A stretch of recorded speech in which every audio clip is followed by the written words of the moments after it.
重大好消息，重大好消息啊！我哋呢條行程精心設計，送俾香港嘅退休粉絲朋友。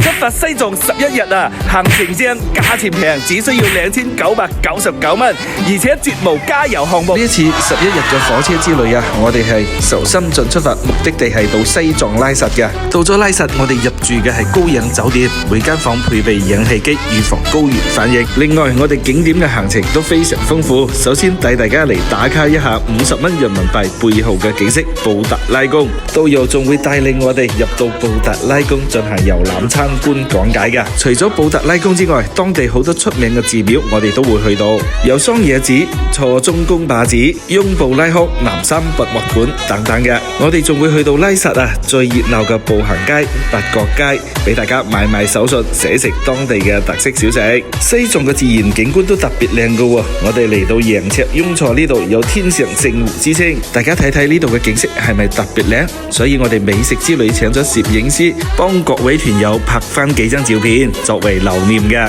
仲會嚟到巴松措，呢度係西藏嘅湖心島，被譽為此生必到嘅景點。咁靚嘅景色，如果有團友需要行程嘅話，麻煩你喺評論區留低西藏呢兩個字，我哋將詳細嘅信息發送俾到各位團友。仲會嚟到魯朗林海，呢度嘅風景好靚，被譽為中國嘅小瑞士。我哋嘅行程景點仲有好多，就唔一一介紹啦。想嚟嘅朋友快啲嚟報名啦，只需要2999蚊咋，錯過又要等下一年啦。